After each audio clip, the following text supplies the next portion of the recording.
Hello everybody, welcome back to Weighted to Win. Good to have you with us again as we go on to the Thursday race meeting at the Vaal. We're doing this just, by the way, Wednesday evening, so it's the night before.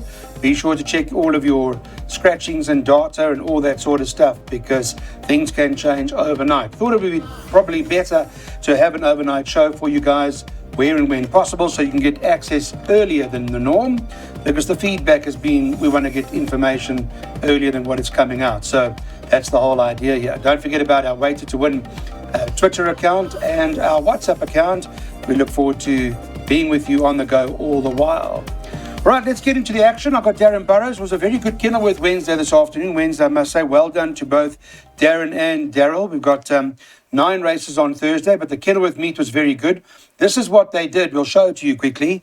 We'll put up what was won today, and because they made these horses hard to beat. So here's a look at what they made the right choices this afternoon. There was a pick 6, and there were 3 good things that won at Kenilworth on Wednesday afternoon. So I know that the treble worked out to 370 to 1, they're telling me. And there were Happy Chance won the 6th. That was his best bet, Darren.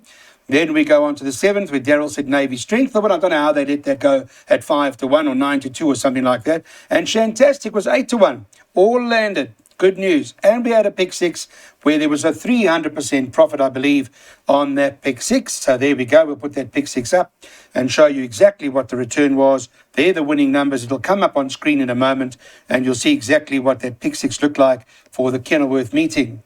There we go. 300% profit on Darren's pick 6. Good to see the boys back in form. All right, Darren, let's hope this form works out for us in terms of this Thursday meeting. World's Best, are we backing that in the first? No, Clyde, we're backing a horse called Coyote or Quixote or whatever, number 8 on the card. Now, have a look at that comeback run after a break. I watched the replay about 10 minutes ago before the show, and he really caught my eye. He jumped well, then he lost a few lengths going midway through the race, and then he was gaining on them stride by stride. Now, there's been 2 winners from that form line, and I think there'll be 3 winners come Thursday, and then the 4th winner on Friday, Munchkin. So I really believe this form line's going to work out, and I think he's a nice price. Okay, well, you say it's 7 to 2. Like it? Yeah, he is my top pick, Clyde. Those 2 winners happen to be Lover's Lane, who won a Work Rider event, and Sylvan Theatre. World's Best, form lines aren't great, but he's got the benefits of a good draw and the racing experience, track and trail pursuits. See if there's any support for number 4, Kambulu. Okay. There's no confidence from the stable in the front of the book. It says doing well, but he may need further. But he's got that good draw to boot, Clyde. And he's damned did win a few races between a mile and 1800. All right, so it does appear to be Coyote. That's the talk. Also out of Kian the Conqueror, you remember Fiddler on the Cliffs came out of that groom's race, almost 1 brand second. So that's a good form line.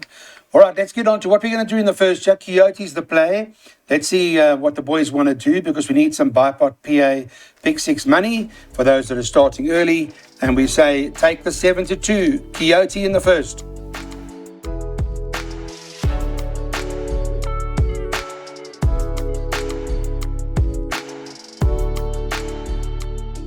All right, second race. This is going to be an interesting race. The market's got Tsar Bomber top of the board at the moment, the Wednesday evening, 13 to 10. Ruled by Force, the second choice, 22 to 10. So Johan Janssen van Vuren, who, by the way, celebrated his 500th winner during the week. Well done, Johan. And Joey Somer's got this horse ruled by Force at 22 to 10. Very nice horse. It's interesting to see what you're going to go for here, Darren. What's your first choice? Well, I'm stuck between the 2 of them. I can't really separate them. Tsar Bomber won very well on debut, beat a shallow field, and then followed that up. There was a lot of support for him, and he got run out of it. He's probably going to show good improvement up in trip. And then Ruled by Force did jump a little bit slow in both his starts. I thought an unlucky loser last time out, and he does receive the 3 kilos. So I'm not too sure. Interesting, because coming out of After Hours was Iron Tail, who we waited for to go the distance and it won. And that does strengthen the Rule by Force form line. Where are you, Daryl? No, Darren touched on something very important. Rule by Force tends to lose ground at the start. I think if he does that against a horse like Tsar Bomber, he's going to have his work cut out. Let's just touch on Tsar Bomber. Now, he came up on the connections first time out. The pre-race comment was that he lacked midway toe or pace. There was money for it. Yeah, somebody got the money. But then next time out, Clyde, that was a very strong field. In that race was Union Square, who was 3/4 of a length behind him. Now, he was 6 kilograms out with Union Square. Just ahead of him was a horse called Swing Upon a Star. He was 6 kilograms out with Swing Upon a Star. So there's no doubt he ran above his current rating. Yeah. We saw Moon shining through Frank that form. She beat Desert Miracle. So I thought Tsar Bomber would be in the red, and I make him very hard to beat. Is that so? Okay, well, there you go. In the red, Tsar Bomber, but the Wednesday night you can get 13 to 10. Is it? 13 to 10, yeah, that's right. And it is coming out of a very strong form line. It finished in front of Union Square, and Desert Miracles represented in there as well. All right, well, let's put some bipods up. This is the plan race number 2 from the guys. And Daryl, you'll take us through your part. Yes, 120 rand bipod, Clyde. Banker 4 by 2, 3, 5, 6, 8. By banker 2 by 2 and 7. By 1, 5, 10. By 1, 3, 4 and 7. In the second leg, there is a scratching over there. Hopefully we can double up with the tote favourites. Okay. Darren, let's go through your bipod. What's the plan? I've gone 4 and 6 by 1, 3 and 8 by 2 and 3 by 1, 2, 6, 9, 10 by 3, 7 and 10. And then I'm banking number 1 in the last leg, which is EP Call, my best bet on the card. All right, we did promise you a rerun. Let's go back to the rerun now and have a look at what we're doing here. This is Tsar Bomber's rerun, the last time at the races, and we'll take you through that. You'll pick them up. Tsar Bomber's right there, now starting to close ground. Moon shining through, obviously does go through with it, moves up into second. Tsar Bomber's at the rail at this point in time. And then you've got Swing Upon a Star, who's in the red colours, one off the inside. And you want to focus a bit on Tsar Bomber on this occasion. Back at the fence, little one pace at the end where Moon Shining Through does go through with it, gets the better of Swing Upon a Star. Tsar Bomber behind that in the third spot. And there's Union Square just flashing up on the extreme outside, running up for fourth. They're going to go 2,400 metres now to handicap fillies and mares. On Wednesday night, the market's got Special Charm as the 7-2 favourite. One Mirren, a second choice at 4-1. And then you've got Last Cheer trading at 4-1. 9-2 about Liverpool Legends. A long distance race, handicap, perhaps a little tougher than what you'd imagine. What do you think, Darren? Clyde, I think I found a horse at around 8-1 called Pretty in Pearls. Now, she was my first choice last time out. But she came into that Vaal straight stone last, a long way back, and she was gaining hand over fist the final 300 to get beat only 2.5 lengths by Special Charm. She goes 2-4 for the first time. I think she's going to enjoy it. And with her handy galloping weight of 52.5, I thought she's the horse to beat over the top weight Mirren and then Last Cheer for third. Okay, well, that's an interesting choice. No reason why that hasn't got a big say here in the race, and trading at the moment at 7-1, but does have an open look to it. Yes, she caught the eye in the latter stages last time out. I just hope she's not detached once again, Clyde, because then it's going to, what's the use of carrying 52.5 and being well drawn if you can't hold your position in the race? If she's able to do just that, she's also going to be my top pick. Darren touched on the reversal with regard to the weight terms. So she is expected to go close. I do have respect for Special Charm. Now, I've touched on the fact that since they put blinkers on her, she is improving. And then Last Cheer, since they've taken the blinkers off, she's been competitive. I don't like the look of the race. Personally, I just hope I get through the exotics. Cape Bouquet, on the other hand, Clyde, very disappointing in her later start. We know she is a bit of a classic track specialist, and don't be surprised to see her bounce back to her best. Okay. Open race, Paul Matchett, does he hold the aces is the question. Let's have a look at what we're going to do now. This, of course, is our place accumulator. As you can see, it's right there behind us, and we're going to put it up for you now. There we go. Daryl, let's go through it. Yes, 5 horses in the first leg. Once again, I do have a scratching over there. So it's 2, 3, 5, 6 and 8 by banker number 2, by 2 and 7, by 1, 5 and 10, by 1 and 4, by 1, 7 and 12, by banker 6, that's eye and tail at the back. All right, Darren, your place accumulator. Mine is 1, 3, and 8. Then I've chosen to banker San Quintin by banker Wafif, by bankering number 10, Eye of the Prophet, and then bankering Epico. So I've got 4 bankers in there, hoping to double up along the way.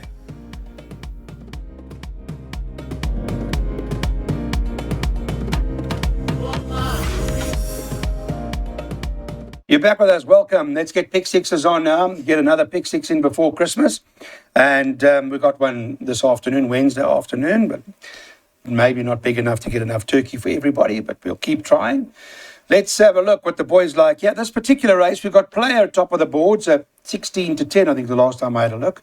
That's right. 17 to 10 about San Quintin. There's nothing in it on their last start. Parker Getrick's third choice at 9 to 2. So in terms of numbers, those who don't have a book, 2, 3, 8. And then you've got number 7, Apache Fighter, who's trading at 13 to 2. Darren, not much separating player and San Quintin from that last start. There's a length in it, but with 1.5 kilos in San Quintin's favour, who do you prefer? I am narrowly favouring San Quintin. I just believe he's going to be a horse that's going to improve over the ground now. And going up in trip, 1.5 kilos better off with player. I'm narrowly favouring San Quintin over player. And then Parker Getrick's ran against them last time out. He can't be ignored, but I haven't included him in the pick six. Okay, so maybe one to respect him for swingers and trifectas. Daryl? I'm quite big on player, Clyde. I thought he quickened up far too well in his last starts. I think with a more patient ride, despite the 1.5 kg turn around in the weights favouring St. Quintin, I think player can confirm that form. All right, so you're looking for a hat-trick of wins from player. Let's have a look at pick sixes. This is the plan, and then we'll show you the rerun where player and San Quintin bumped. We also remember in the race is going to be a horse called Eye of the Prophet, who runs a bit later. You guys can have a look. Darren, what you bankering in this pick six? I'm bankering Epico in the 4th leg, so I'm going 2 and 3, hoping to get through. I do believe we will get through, and then I've played wide in between. And the last race does look an open betting race, but I've narrowed it down to 3 horses. Okay, so we got that. It's a 2016 perm, or 202 Rand 10%.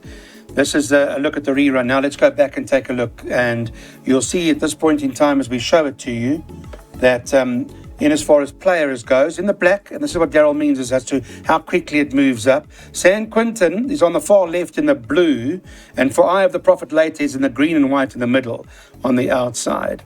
Now they go together, player and San Quintin. They're racing together, and you'll notice San Quintin's already off the bit. Player was on the bit until now, and then they come to the last 200 is who's got more to give. And player does seem to be, still giving. San Quintin's not going away, though, sticking with player as long as possible. 100 meters to go. Let's take a look. Player holds on, and here comes Eye of the Prophet for later. You can see how that starts to accelerate. But San Quintin's not making enough of an impression on player, and I'm not sure that 1.5 kilos is going to make a difference. To race 5, let's go. 33 to 10 about Wafif. I like this. Kabila Matsanyani riding for the Stewie Pettigrew stable. 6 Leopold is the second choice at 7 to 2. 5 to 1 about Reunion, number 1 on the card. And 6 to 1, number 7, Kotinos. And then you can get 8 to 1 and better about the others. What's your take on Wafif, Darren? Let me talk to you about Wafif. I like him. He loves this course. He's beaten a horse like Leopold in the past, but have a look at the weight turnaround with Leopold. I think there's 6.5 kilos in favor of Leopold. But then again, Leopold, he often goes down very scratchy, so he hasn't been himself of late. So I'm going to favor Wafif. I mean, he's run second behind Duke of Sussex, who's franked the form and was in need of his comeback run. So from a 1 draw, Wafif over Leopold, Reunion, Legislates Dance, and Little Prince. Okay, so there may be a few, but for those that do like that horse Wafif, I can tell you that from the Forever Mine came another level that came out there and won. Daryl? Yes, I do like him. He's my second pick, Clyde, behind Kotinos. Kotinos, now I watched his later starts. Mm-hmm. He did move up to a stage, and then that parachute came out in the last 50 meters. And yes, I see he was reported not striding out, but he could have finished 2 lengths closer. I think he could be anything now that he's going the extended trip, the mile. That form line has stood up. We've seen Flashy Apache and Whispers of War frank that form line. I'm expecting him to run a big race, but I do make Wafif a major danger. Yeah. Now, Stewie has obviously scratched 2 runners on the card. Rain interrupted preparations, and Wafif stands his ground, which means he is fit enough to do himself justice. Maybe it's a good sand or something. So Kotsinos and Wafif to fight it out. Slight preference for Kotsinos. Yeah, from Kotsinos. Remember, Vanderbilt was in there too, came out and ran a credible second again from those 2 winners that Daryl alluded to just now.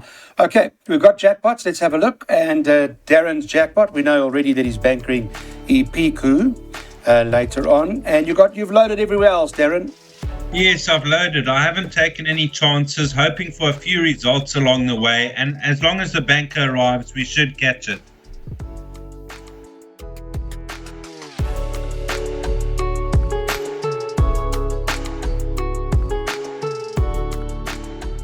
This is a divided handicap. It's over the mile. And let me have a look at the market for you on this Wednesday evening. Top of the boards, number 10, Eye of the Prophet. We saw that replay. Short dead to player. If players won, well, then you know Eye of the Prophet's got a serious winning claim now. 2 Electric Gold is 7-2. 1 Tababua, 4-1, big runner. And Brendan James, perhaps not out of it, trading at 9-2. It's a Wednesday evening, so betting, of course, is going to change closer to race time. Of that, there's no doubt. Darren, let's go through it. I know in jackpots and pick sixes, you've got a good few horses, so perhaps let's touch on your first choice. Well, my first choice is Eye of the Prophet. Up in trip last time out, he didn't settle completely, and I'm hoping that he switches off a little bit better this time around, because he really ran on strongly to player. And surely that form line's been franked by now, because the top 3 in the betting ran behind him in race 4, player, San Quintin and Parker Getrix. I think with a handy galloping weight, third run after race 2 draw, I'm favouring Eye of the Prophet over Brendan James, who came back to best form, and then Sequoia can get involved. Okay. All right, so you're big on Eye of the Prophet to a certain extent. Daryl? I think I've found some value over here, Clyde, in number 5, Duke of Rain. Now, I know I harp on these merit ratings, but that's the way I study the card. Other people like to study that free TAB sheet. That's their prerogative. I like ratings, and he lost 1 off a 75, Clyde. He's down to a 73. In my opinion, that's a very competitive mark. The blinkers get removed. In his penultimate start, he's 3 kilograms better off with Tababua. And what's key over here is the dropping trip back down to a mile. I think that will favour Duke of Rain over Tababua. So I'm going to say have a nice place bet on Duke of Rain. A few wins, I think you'll get a decent run for your money. Okay. Duke of Rain 12-1. Otherwise is trading at 2-1 a place at the moment. Duke of Rain, Daryl Marie's first choice. What have we got up here? Daryl Marie's jackpot. So what's that, a 72 Rand pot you put together? That's correct, Clyde, Dan. For the very brave, take a chance, banker number 5 in the first leg, Duke of Rain. But the numbers read 1, 5 and 10, by 1, 3, 4 and 7, by 1, 7 and 12, by 6 and 13.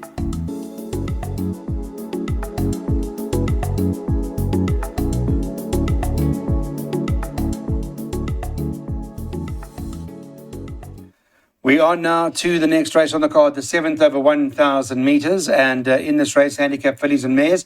Darren, you've been big on Ipiku throughout the show. This is your banker. And it was 18-10 on Wednesday night. Yes, Clyde, I think this filly will win. She won 4 on the trot after a break, and she really came well after that well-deserved break. I thought last time out in the Gardenia was a good effort. I know she was favoured on that occasion, but there were horses like Big Burn in the race, some really strong horses, and she only got beat 2 lengths. She had Big Burn just under 2 lengths ahead of her. On a repeat of that performance, I think she'll take a lot of beating, and I'm hoping that she goes to the front and puts the field on the stretch. Okay, so you'll want her to open up. Yeah, there was a bit of a concern with her last time up the straight, but she has quite rightly pointed out one at Hollywood Bet Scottsville already up the straight, so perhaps that's not an issue. But it was a fairly strong field. There were a couple of good horses in there. Yeah, there's no doubt she ran above her rating, Clyde, but so did Rosara. And Rosara is half a kilogram better off for a neck beating. Ipika, my only concern is when she won on the inside track, it was on a fast run track and she got away from the pack. Now she's up the straight on a sticky track. The going's good to soft. I don't know if she'll be able to get that break on the field. Yeah, if she does, there's certainly no doubt she can hold on and win. I have healthy respect for Rosara. I mean, they finished right alongside each other last time out. And then today's run will tell us more about Showtime, if she's really trained on or not. I see they have opted to take, the tongue tie off. I don't know, Clyde. Let's see how she goes today, and then I'll judge her on going forward. But I haven't bankered Pico as Darren has. Where does Big Eyed Girl fit into this whole thing? She has gone into my perms, but very, very disappointing in her latest two starts. I expected her to finish much closer. Now she tries the straight track, and I'll tell you one thing the viewers don't need to know is that Johan's in cracking form. Sure. Okay, well, let's put some selections on. We've got some information from the guys. It's all Darren Burrows' race, and he says he's putting his head down with Epico.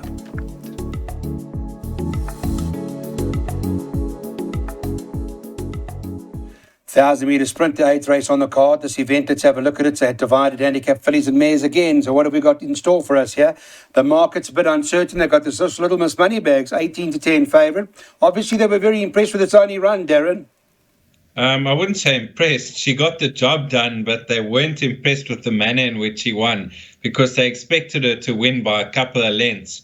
So I think she's going to show good improvement from that effort and show what she's made of.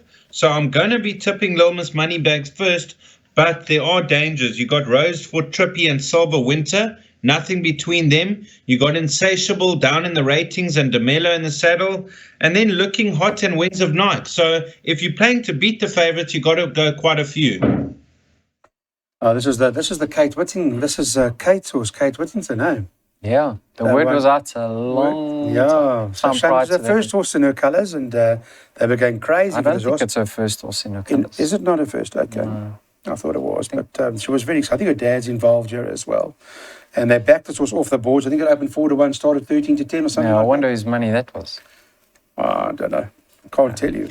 All right, so I said the market was obviously impressed that they've got this horse 18-10 favourite here. Is that based on rumour or based on what they see in black and white?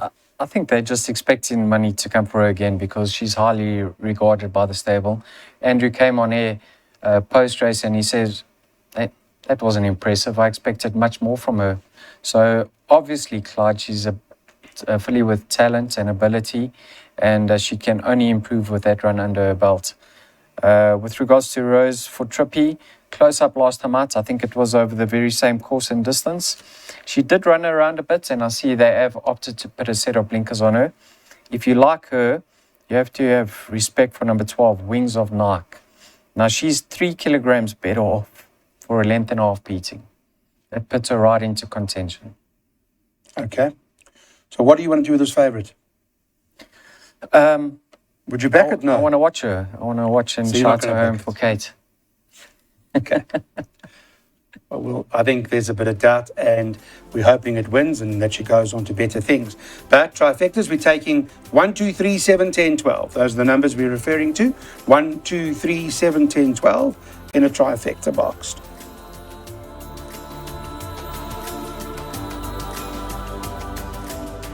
Ninth race, Get Out Stakes. This is a classified stakes, 1450 metres, and scratch number 2 not running, scratch number 8 not running, scratch number 12 not running. They're all out of that. That'll leave us then with, 12 horses in the race to join the starter, and this event takes place over the 1450 metre mark. Betting Admiralty Arch 5-1 the field. 5-1 Admiralty Arch. Irontail. I was quite impressed Darren with Irontail last time. We were waiting for this horse to run, go the extra. Cornet did tell us and won. And it was a short head, but I think this horse is going to get better because it's a very big, stocky horse. So the more racing he gets, the better he'll be, I think.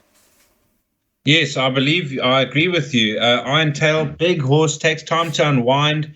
There's probably going to be a decent pace on. Admiralty Arch, now, he was very unlucky not to beat Irontail in his penultimate start. He got touched off on the line. And last time out, I thought Striker Stratum obviously left his runner stride too late because he was gaining on Texas Red. But the only concern is the 11 draw. If he gets in from there, I think Admiralty Arch will give Irontail a big run for his money. And then After Hours has really come on since that layoff. And he's got a good draw to contend with. What do you make of Irontail? I think you'll win. Okay, I'm with you on that as I watched well. his later start, Clyde. What was encouraging is he put himself in that race. He showed a lot of early toe. Unlike his prior runs, he was lagging behind. So from a one draw, I know that he does have enough pace to hold a good position. And last time out, when Marco really asked him for an effort, he responded. I think he's got more to offer, and I'm expecting him to follow up. But I don't make it cut and dried because After Hours has met him in the past. That was up the Vaal straight, and he's 2 kilograms better off for a length beating. And Darren touched on the fact that since returning from that layoff, he's been very, very consistent. And he's also well drawn. So for me, it's a case of 6 from 13, but a strong top pick in Irontail. Okay. All right, we got it. I think we'll be with Irontail. I'll be with you.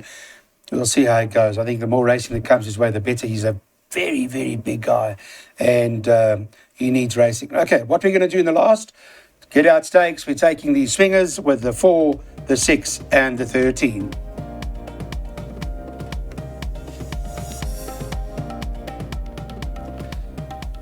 Thanks, everybody. Thank you so much for watching. We really do appreciate it on this Wednesday evening when we did the show. Thanks to Cameron and to Dylan, who waited up a few hours later than they should have to do the show tonight. Daryl and Darren and the whole team that make this work. We really do appreciate it. Let's hope we can get you back into the winning queue.